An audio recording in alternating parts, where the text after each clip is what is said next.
Yo estoy a favor de la electromovilidad, pero la electromovilidad se tiene que ir desarrollando según necesidades del mercado en primera línea y no por la voluntad de algunos políticos que imponen al comprador lo que él no quiere e imponen en paralelo a la industria lo que no es bueno para la industria en este momento.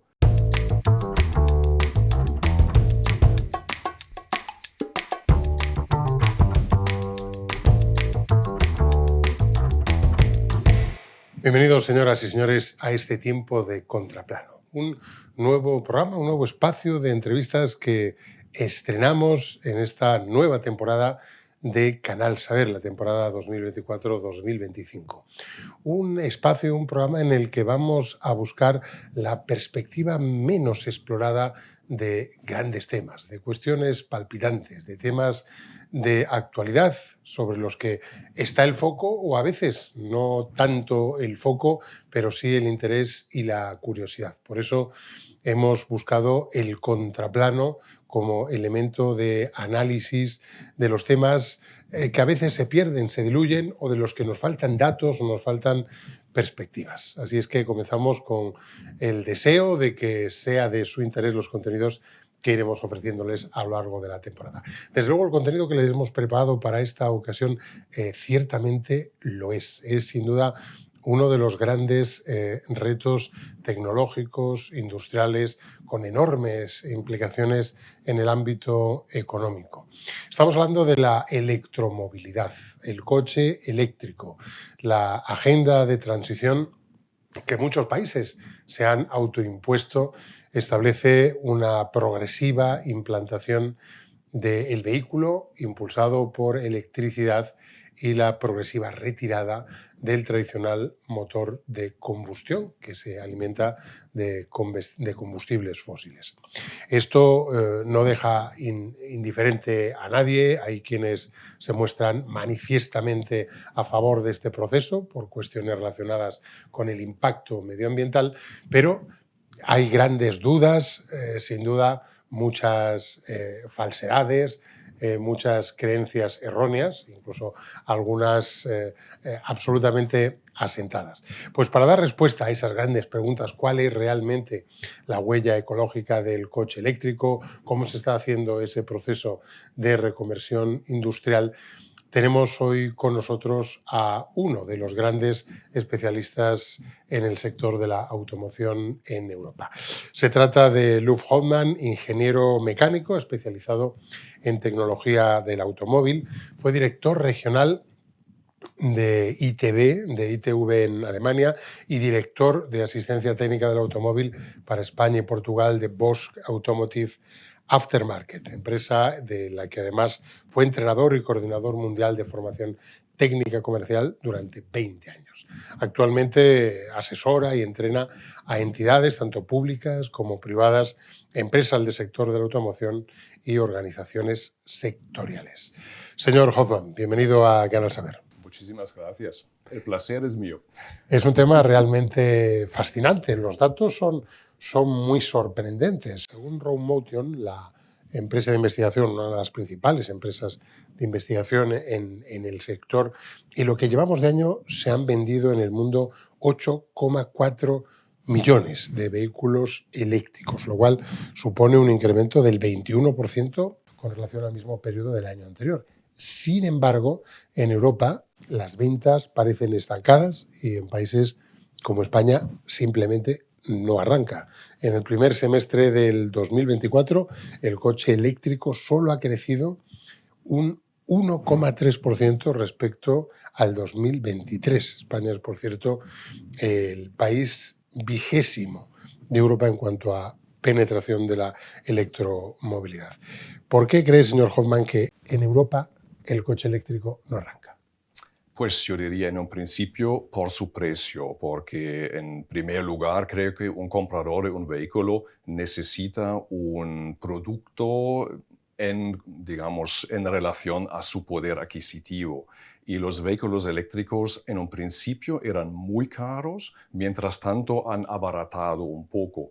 Y esta diferencia o uno la compensa por subsidios del Estado, lo que por ejemplo el Estado alemán ha hecho ya, pero por problemas de su presupuesto han anulado ahora esta subvención y por ello en Alemania esta tasa de matriculación de vehículos eléctricos ha caído y ha caído de un golpe en más de un 30%. En cuanto al argumentario de venta del coche eléctrico, existe un argumentario estatal, es decir, las razones por las que determinados gobiernos impulsan la implantación del vehículo eléctrico, y luego está el argumentario final, el argumentario de venta, el argumentario que la industria automovilística utiliza para favorecer y facilitar la venta de los vehículos eléctricos.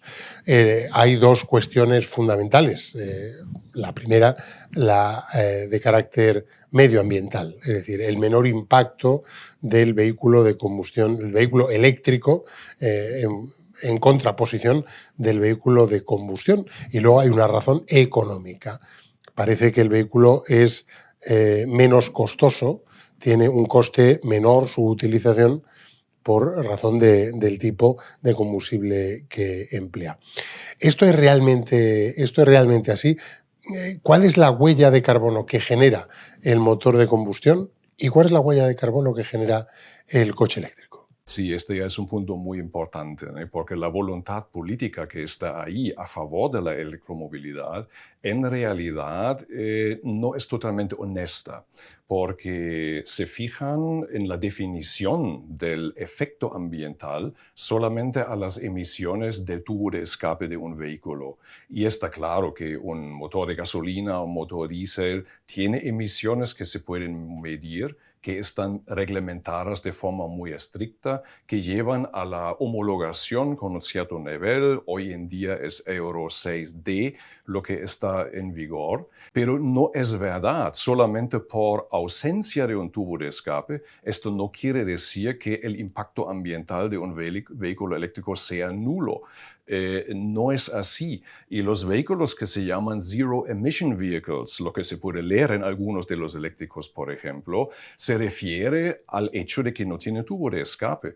Pero uno tiene que mirar todo el ciclo de vida de un vehículo, que empieza con la extracción de minerales, de materia prima, el proceso de la producción del vehículo, hasta, al fin y al cabo, uno lo lleve al reciclaje, achatarrándolo. La huella de carbono del vehículo eléctrico no resulta tan favorable, porque el punto débil desde el principio es su batería.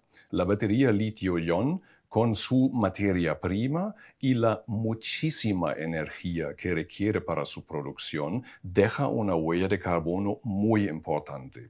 Y uno puede decir de un vehículo de tamaño medio, 2/3 de la huella de carbono es solamente la batería, apenas 1/3 es el resto, carrocería, el acabado interno y todo el metal, plástico, cuero, lo que puede tener el vehículo. Antes de que arranque el coche eléctrico un solo kilómetro, ¿cuál es la huella total de carbono que ya ha generado? Depende mucho del tamaño de su batería. Y allí otra vez la cosa se pone un poco contradictoria, ¿no? Se considera cualquier vehículo eléctrico cero emisiones, pero en realidad un vehículo con una batería grande tiene una huella de carbono muy importante. Se puede cuantificarla, hay estudios diferentes de este tema. En un promedio dicen que por kilovatio hora de capacidad de la batería, uno calcula en torno a 100 kilogramos de CO2 que se han emitido en la producción de la batería. Y así una batería bien grande de un vehículo de gama alta o un SUV grande, que tienen baterías en torno a 100 kWh, ya tiene 10 toneladas de CO2 emitido y el vehículo no se ha movido ni un metro. ¿A cuántos kilómetros equivaldría en un coche de combustión? Un vehículo de combustión sin batería, porque no tiene ninguna batería de alto voltaje, sin la batería uno puede decir un vehículo medio. ha producido una huella de carbono en torno a 5 toneladas. El vehículo completo, diésel o gasolina.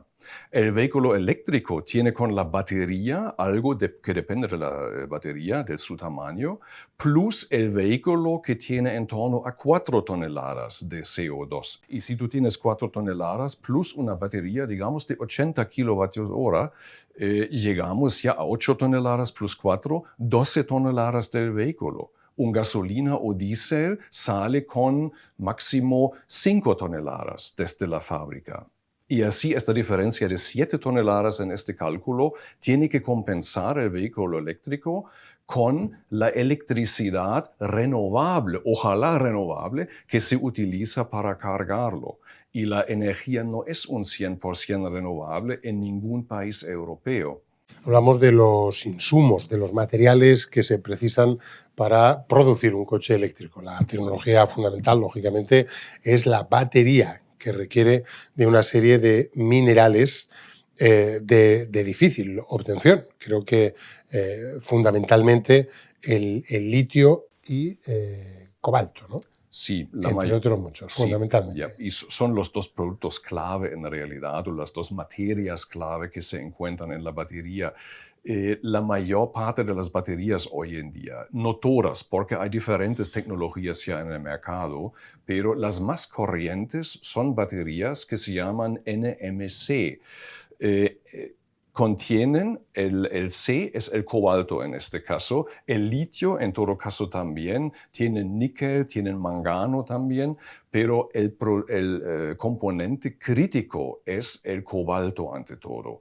El litio también, pero el cobalto es un producto muy escaso en nuestro planeta. Y hay una concentración del cobalto en la República Africana del Congo, en torno a 2/3 de las existencias mundiales de este mineral.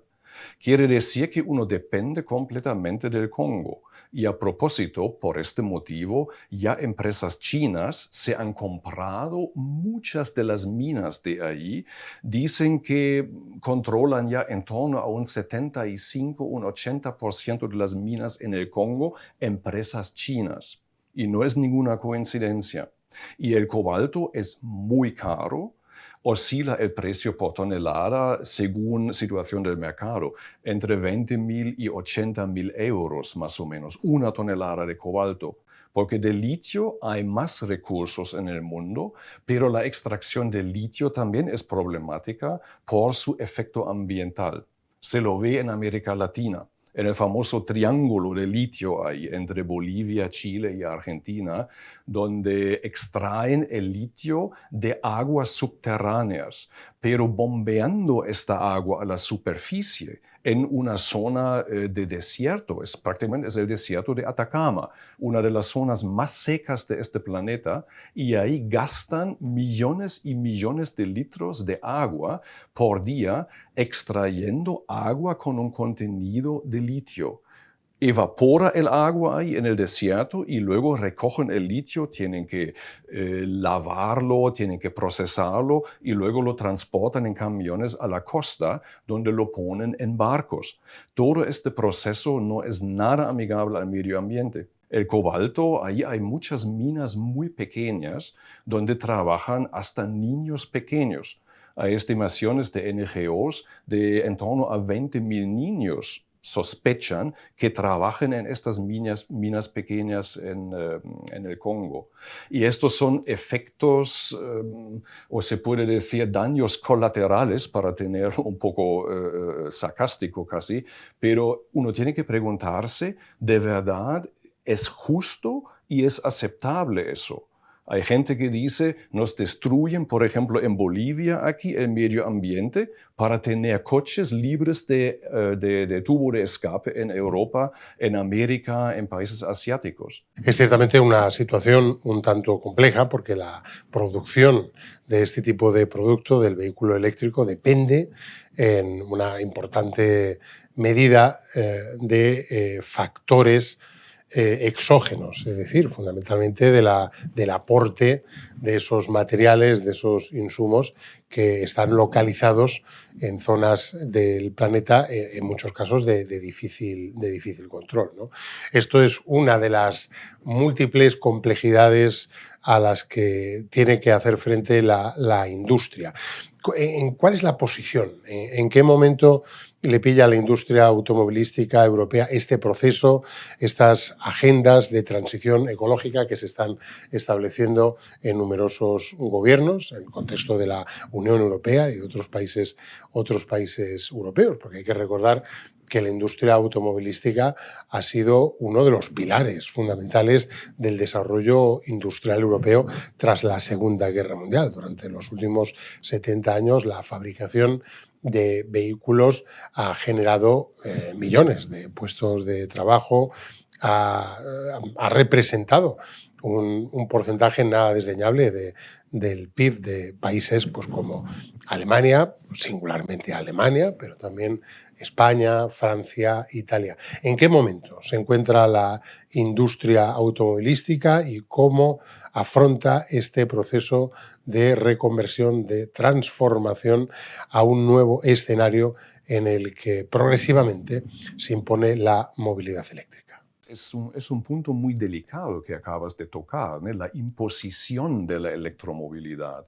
Y ahí veo yo como ingeniero con, digamos, un ojo muy abierto a opciones tecnológicas. Ahí veo yo un problema enorme. La industria del automóvil en sí no quería dejar el motor de combustión y sustituirlo rápido por la electromovilidad, porque en el momento y todavía hoy, la profitabilidad de los productores de vehículos depende por muy gran parte del motor de combustión. Y además el motor de combustión y más el diésel aún que el de gasolina es un motor, es un factor de empleo. La complejidad de un motor diésel con todos sus componentes y el tratamiento de gases de escape después, el complejo sistema entero necesita mucha mano de obra, empezando con los diseñadores de los sistemas, muchos ingenieros trabajando ahí, pero también muchísimos mecánicos altamente cualificados que montan, que instalan, que producen estos sistemas. Y en cambio, un tren de tracción puro eléctrico tiene muchísimo menos en componentes. Quiere decir que tiene un impacto negativo también al empleo. Todas las marcas grandes, no quiero nombrar ninguna para destacarla ahora, pero se lo ve por muchas partes, están reduciendo sus plantillas o están cerrando centros de investigación sobre motores de combustión. Trasladan esta competencia a China ahora. Y esto es lo paradójico. Estamos apostando aquí por la voluntad política, completamente por la electromovilidad. La electromovilidad tiene su origen por gran parte en China. Las baterías, ante todo, respectivamente las celdas de las baterías, 3/4 de las baterías del mundo, se puede decir, son de origen chino. Entonces tenemos el empleo en China y la competencia en China. Pero los chinos no prohíben el motor de combustión. Esto es lo casi ridículo, diría yo. Los chinos dicen, electromovilidad sí, la fomentamos, tienen muchos subsidios. La batería y el vehículo eléctrico entero de verdad goza de unas subvenciones enormes en China. No solamente para el mercado chino, exportan a Europa en escala muy grande hoy en día. Pero la tecnología que estaba fuerte aquí, la del motor de combustión, aquí se quieren prohibir a partir del año 2035, con la consecuencia de que todo este know-how, toda esta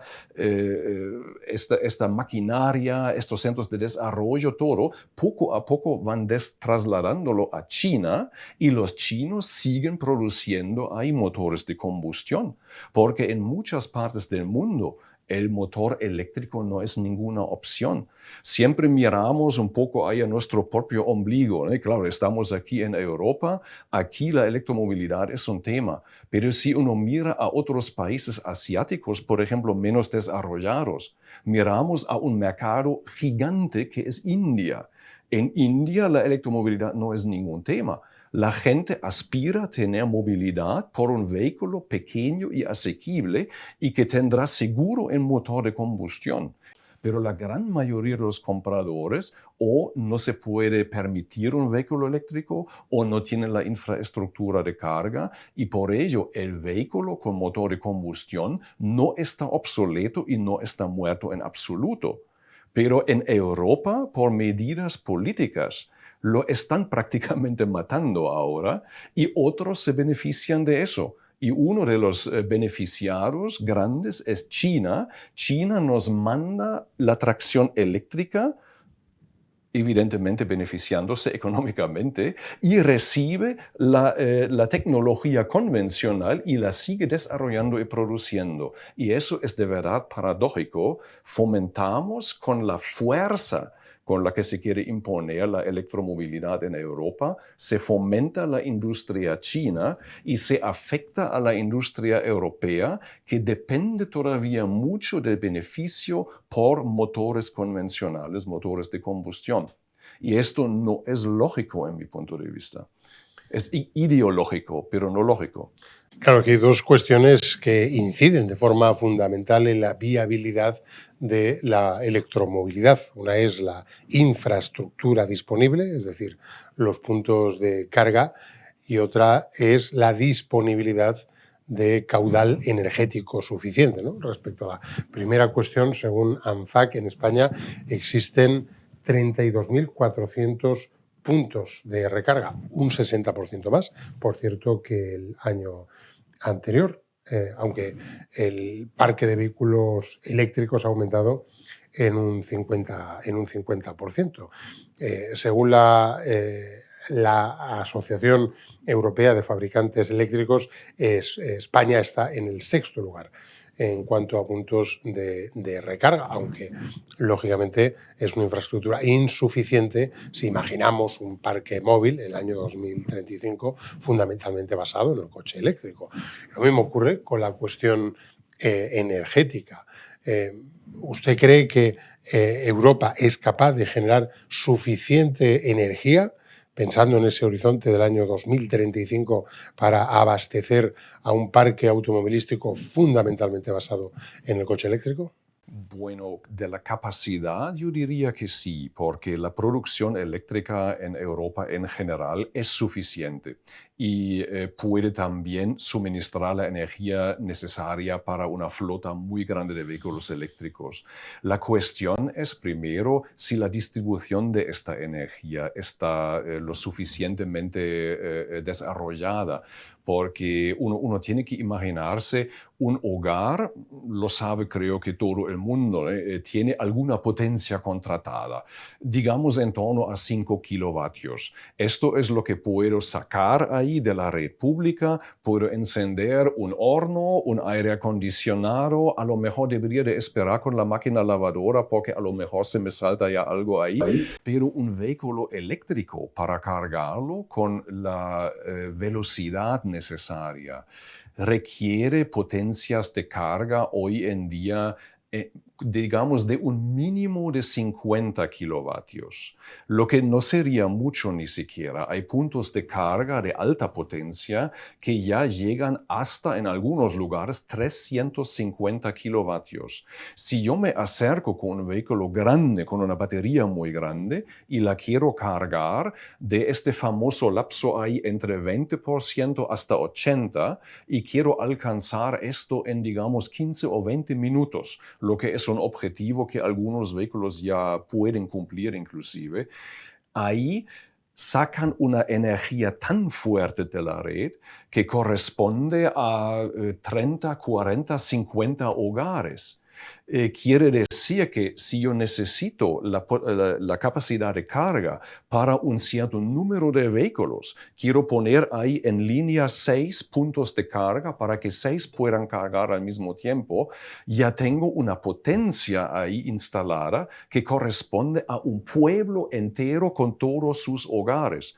Y la cuestión es si la red de distribución ya está suficiente para esto. Y yo creo que no. En Alemania tampoco. Y si tú quieres instalar un punto de carga privado, por ejemplo, tú tienes un garaje al lado de tu chalet, porque la mayor parte de los compradores de coches eléctricos son gente, digamos, de poder adquisitivo. Si tienen ahí su propio punto de carga, que tienen normalmente entre 11 o hasta pueden ser 22 kilovatios, es el mismo tema. Si la casa en sí tiene 5 o 7 kilovatios, plus ahora 22 kilovatios por el punto de carga del vehículo, tengo que aumentar mi plan con mi suministrador eléctrico notablemente. Y ahí hay limitaciones definitivamente. Un vehículo eléctrico, a pesar de la huella de carbono de su batería, es una buena solución a largo plazo si uno siempre lo carga con energía renovable. Pero ahí también hay situaciones muy diferentes que dependen de los países.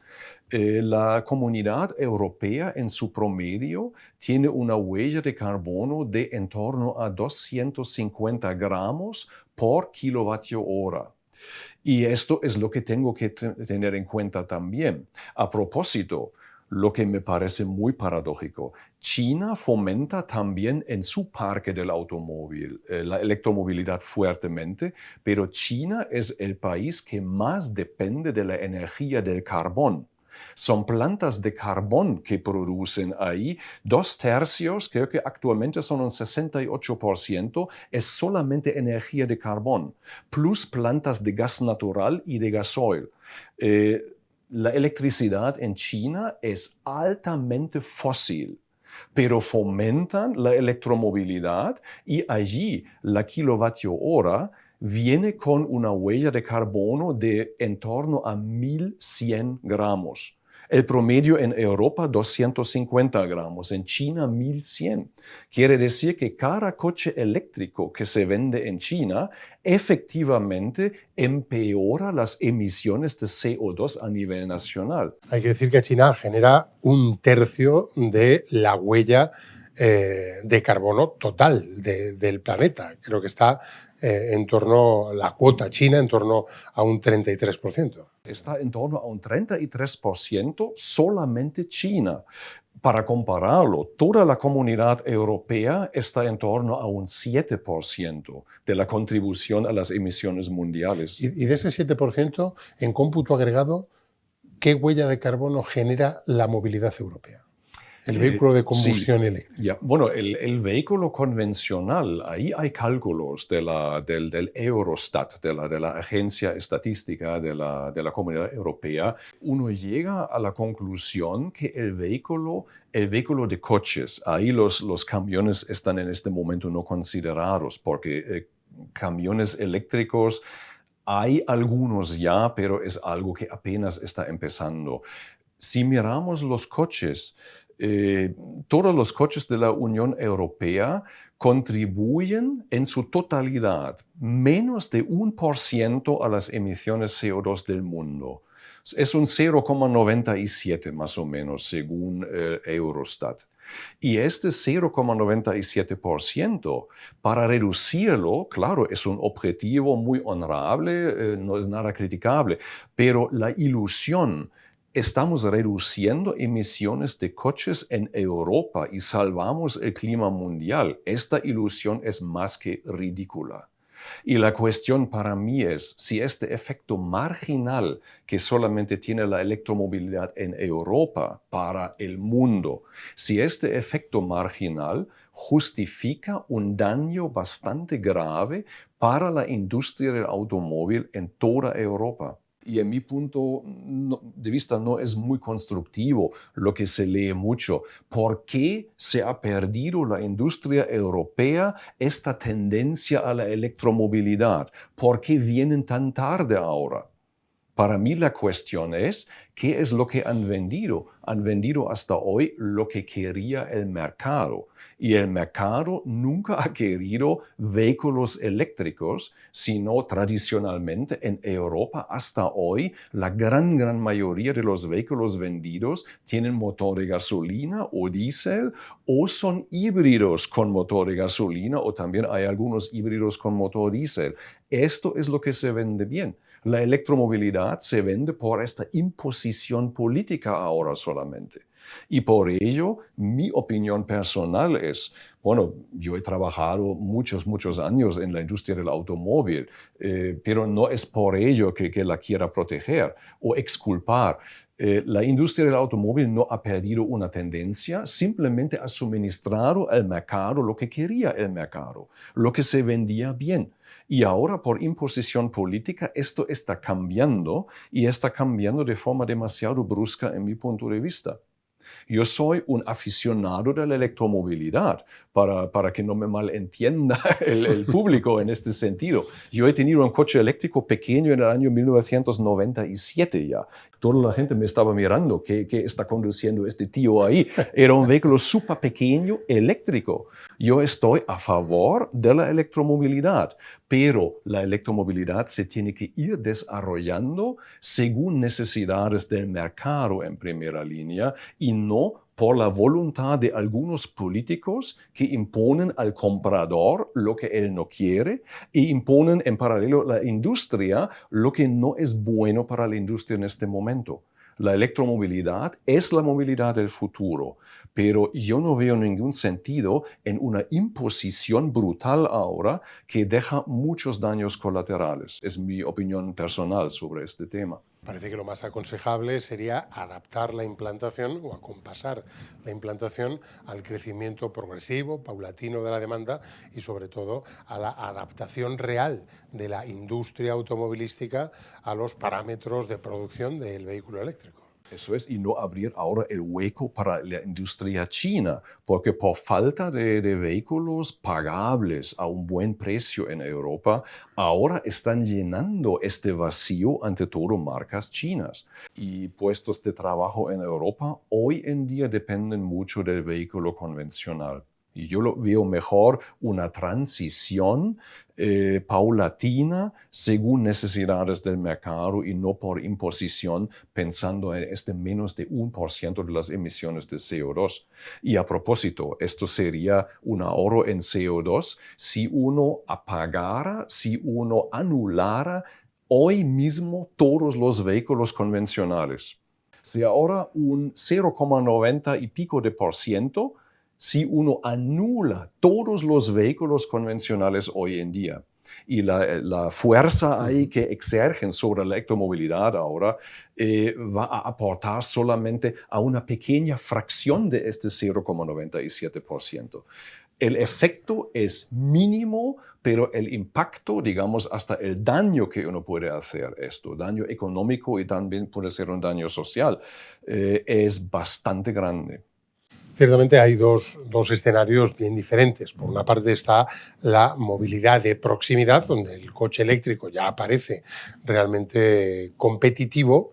Estamos hablando pues, fundamentalmente de aquellas personas que utilizan el vehículo eléctrico para desplazamientos cortos, fundamentalmente urbanos, también determinados vehículos de servicio público, taxis, repartidores, donde el coche eléctrico ya ofrece unas prestaciones realmente interesantes. Y luego está el gran desafío, el gran reto de los vehículos capaces de abordar, acometer grandes distancias con autonomía, ¿no? Que tienen ya indudablemente la barrera de entrada del precio, en este momento muy elevado, y luego las incertidumbres que, como comentábamos, ocasiona o plantea la infraestructura, ¿no? Aquí se produce un fenómeno muy curioso que los expertos han bautizado como el range anxiety.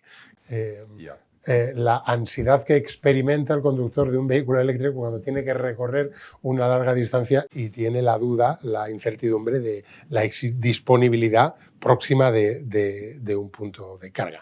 En todo caso, es una cuestión, como ya hemos visto, enormemente compleja y la implantación está siendo un tanto abrupta. Pero nos gustaría situar en la balanza las cuestiones positivas y las negativas. Hay de ambas. A su juicio, señor Hoffman, ¿cuáles son esos aspectos beneficiosos, positivos de la electromovilidad en el contexto actual y cuáles son los aspectos más negativos? Sí, muy positivo es lo que acabas de mencionar, que la electromovilidad ya hoy en día tiene una ventaja enorme, porque cualquier vehículo convencional, los gasolina más que los diésel, no van con buena eficiencia en tráfico urbano. Si tú tienes muchas fases donde estás parado, si tú mueves el coche, si tiene cambio manual, mucho en primera, en segunda marcha, porque te mueves ahí en una fila enorme de vehículos, tienes cebras, tienes semáforos, rotondas, todo. Esta no es ninguna condición muy eficiente para un vehículo convencional, porque en tráfico urbano llega a una autonomía inclusive mucho más grande que en autopista o en autovía. Pero con vehículos convencionales suele ser al revés. Y además la autonomía. Yo siempre he viajado mucho, también por trabajo, y para mí etapas diarias en algunos casos de más de 1000 kilómetros siempre han sido normales. Para mí un vehículo eléctrico no sería ninguna opción hoy en día. Un diésel, yo soy gran aficionado del diésel desde siempre, el diésel que me permite con un tanque autonomías hasta 1200 kilómetros. Esta es una solución ideal para mí. Uno ve aquí en España que el híbrido de gasolina hoy en día es lo más popular entre los taxistas, ante todo de una famosa marca japonesa, ¿eh? Se ve una dominancia ya ahí Sí, entre los taxis. Y antes eran vehículos diésel. Yo me acuerdo cuando yo vivía en España, en torno al año 2002, 2005, todos los taxis eran diésel.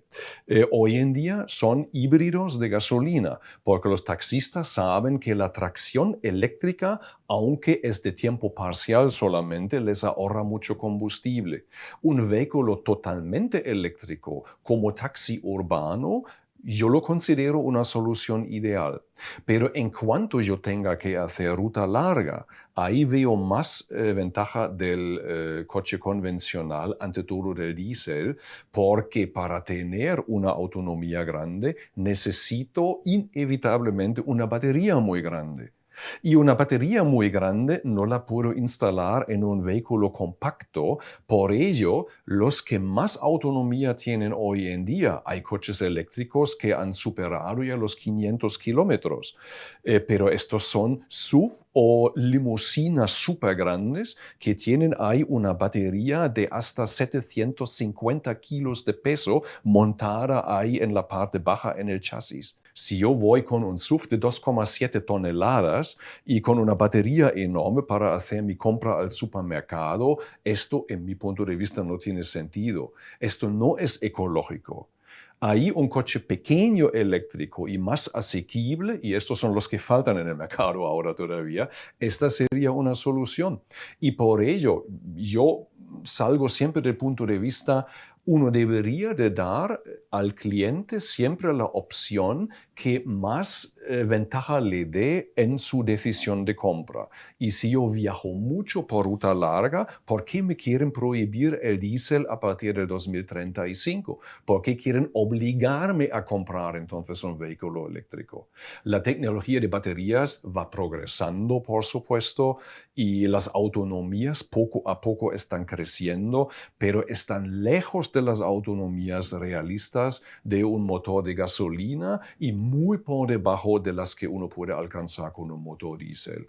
Y esta opción debería de tener el comprador y también el productor del vehículo, de ofrecerle al comprador lo que él quiere, lo que más le beneficia en este mundo. Hemos hablado exclusivamente del vehículo eléctrico en contraposición al vehículo tradicional de combustión, pero hay una tercera tecnología que son los motores híbridos, los vehículos híbridos, mejor dicho, tanto enchufables como no enchufables, es decir, aquellos que simultanean el motor de combustión con un pequeño motor eléctrico. Este tipo de vehículos, señor Hoffman, ofrecen prestaciones interesantes, realmente compensa el sobrecoste que tiene el vehículo híbrido respecto a un vehículo de combustión. En general sí, porque el componente, si uno mira de qué consiste un vehículo eléctrico, puro eléctrico, su componente más costoso es la batería, siempre. Una sola batería, depende del tamaño por supuesto, pero una batería sola ya puede tener un precio de más de 30.000 euros hoy en día. Hasta un vehículo pequeño apenas va a tener una batería de menos de 15.000 euros de valor. Y si uno lo pone en relación con el precio del vehículo total, es un porcentaje muy alto de lo que representa la batería en sí. Porque el híbrido tiene una batería muy pequeña. Simplemente para cuantificarlo un poco, un híbrido normal hoy en día tendrá una batería en torno a 1 kWh, a lo mejor 1,5. Un vehículo eléctrico pequeño estará entre 20 y 25 kWh, ya es mucho más. Pero los grandes, ya lo he mencionado, pueden superar 100 kWh. Y el precio de la batería es tan importante que un híbrido de gasolina, por ejemplo, siempre puede costar muchísimo menos que el mismo vehículo con tracción total eléctrica, simplemente por el tamaño de batería que puede ser muy pequeño.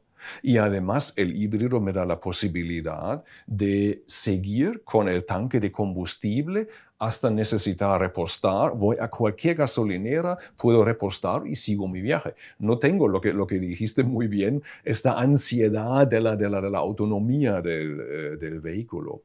Y esto es algo que también supone para mí un obstáculo grande a la divulgación del vehículo eléctrico, porque tú lo dijiste muy bien y mi experiencia también es de los 2 vehículos eléctricos que he tenido. Si yo ando en mi vehículo eléctrico y miro ahí al indicador de carga del vehículo y lo comparo con un reloj de gasolina o de diésel, es de verdad impactante. Uno acelera una vez y uno ve ya va hacia el sur.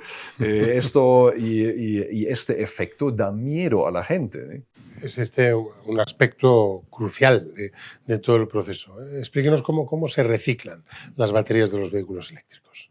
Este también es un punto bastante crítico y los que quieren promocionar a la fuerza hoy en día la electromovilidad dejan este tema también aparte. Es igual que la materia prima, de dónde sale cobalto, de dónde sale litio. Luego, al final de la vida útil del vehículo, hay que reciclarlo lo más posible. Y un vehículo convencional tiene la posibilidad de reciclarla por muy gran parte. Hay relativamente poco que queda como basura de verdad al final. Pero la batería es el punto difícil también del vehículo eléctrico. Y la batería puede ser, ya lo he mencionado, puede ser bastante grande. Puede tener un peso hoy en el mercado de hasta en torno a 750 kilos, la batería sola. Esta batería necesita un proceso de reciclaje que hoy en día todavía no está establecido. Tenemos ya las baterías de litio, por ejemplo, de teléfonos móviles, de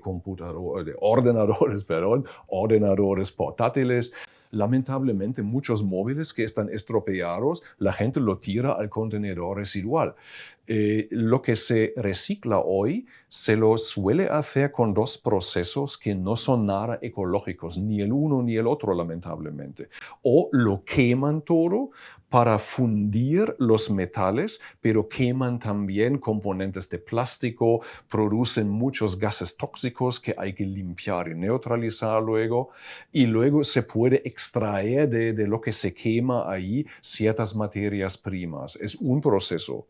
O se disuelve la batería entera en un baño de un ácido caliente. Pero para hacerlo en escala industrial, uno necesita piscinas enormes baterías de ácidos que se puede usar algunas veces, pero cuando se va agotando este ácido, quedan unos líquidos altamente tóxicos y son difíciles luego para neutralizar. Además, también requiere energía este proceso. Lo que intentan hacer hoy en día, pero está todavía en desarrollo, es primero descargar las baterías, porque este es también un punto. Si la tiro a una trituradora de estas industriales, tengo ahí de verdad unos fuegos pirotécnicos de primera clase y además yo anulo una energía utilizable. ¿Qué hacen hoy en día? El estándar hoy, es muy triste, ponen calentadores a las baterías y lo hacen manualmente. Es trabajo manual muy costoso. Descargan las baterías con resistencias eléctricas que se calientan y lo soplan con ventiladores ahí a la atmósfera. Prácticamente despilfarran esta energía. Y hay hoy en día proyectos de investigación si primero se puede descargar la batería aprovechando la energía de la misma batería luego para su proceso de reciclaje. Esto es mucho mejor, mucho más avanzado, pero estas tecnologías están en el momento todavía más en un estado de desarrollo. No tenemos todavía el proceso industrial totalmente establecido y por ello el reciclaje de vehículos eléctricos que ya han llegado a su fin de la fase de uso. En el momento no hay procesos de verdad establecidos. Como vemos, son muchas las incertidumbres que se ciernen sobre el sector y sobre todo el modelo de electromovilidad. Y además, vemos que hay con frecuencia fenómenos del llamado greenwashing.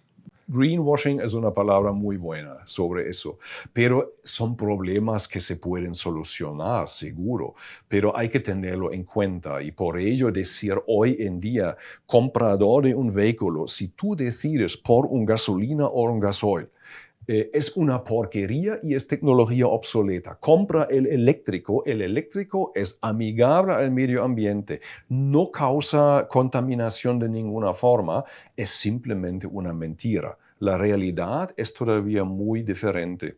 Y un vehículo grande eléctrico, creo que en toda su vida útil, apenas llega con su huella de carbono, llega a par con un vehículo diésel. Apenas después de, digamos, 250.000 kilómetros. Si uno de verdad considera desde la extracción de los minerales hasta el reciclaje del vehículo. Y uno tiene que mirarlo entero. Este análisis de ciclo de vida, en inglés se lo llama LCA, Life Cycle Analysis, y ahí uno puede de verdad analizar con ciertas asunciones, claro, de cuántas emisiones tiene la extracción de litio en Argentina, por ejemplo. Uno no puede cuantificarlo hasta el miligramo, pero uno tiene estimaciones realistas. Y si uno compara así vehículo eléctrico con un vehículo convencional, los dos estarán más o menos a la misma altura. Y por ello yo no entiendo esta presión ahora de acabar con los vehículos convencionales y ponerlo todo eléctrico. Esto va a funcionar cuando tengamos completamente la energía renovable para todos y en cantidades suficientes. Poner nuevas plantas de carbón para generar la electricidad para vehículos eléctricos sería de verdad absurdo. Y eso es lo que está pasando en China. Están todavía construyendo un número grande de nuevas plantas de carbón para suministrar la energía necesitada ahí.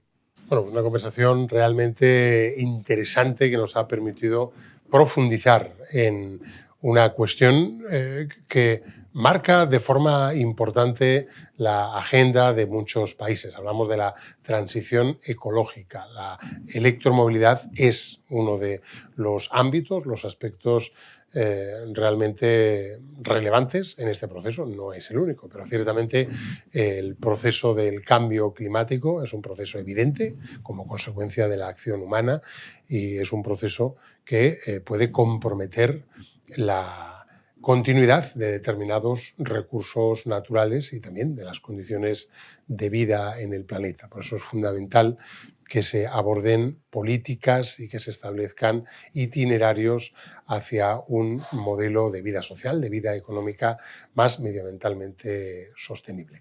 El señor Hoffman, que por cierto fue pionero de la electromovilidad, porque como nos comentaba, en los años 90 fue propietario de un vehículo eléctrico. ¿Tendría, señor Hoffman, sería propietario de nuevo de un vehículo eléctrico? Mientras tanto he tenido uno, pero para el tráfico urbano, un coche muy pequeño, pero de verdad luego lo vendí simplemente por falta de puntos de carga disponibles. En Alemania estaba creciendo por unos años de subvención fuerte. El parque de vehículos eléctricos creció mucho más rápido que el número de cargadores disponibles y yo me quedé con este vehículo con 130 kilómetros de autonomía. De verdad, de vez en cuando abandonado, no encontré cargador disponible. Pues el señor Hoffman, ingeniero mecánico especialista en tecnología del automóvil, que nos ha acompañado en esta primera edición de Contraplano. Señor Hoffman, muchas gracias. Un gran placer. Y muchas gracias también, naturalmente, a todos ustedes por prestarnos su tiempo, su atención en esta ocasión y en torno a un tema tan absolutamente fascinante. Como ven, con posiciones claramente encontradas, partidarios, detractores, todos ellos, sin duda, manejan argumentos verosímiles y aceptables y razonables, pero hay un enfoque, una perspectiva que nosotros queremos abordar, siempre con el aporte de datos desde el rigor, desde la objetividad y, por supuesto, siempre con el abordaje científico de este tipo de cuestiones. Bueno, pues es el primero de otros muchos relatos que les iremos desgranando a lo largo de esta temporada aquí en este nuevo espacio Contraplano que les espera en Canal Saber. No olviden suscribirse, que siempre se agradece, y compartirlo si es de su agrado, su interés, o si conocen a alguien, bueno, pues que quiera conocer algo más sobre el coche eléctrico. Hasta una próxima ocasión, que sean muy felices. Adiós.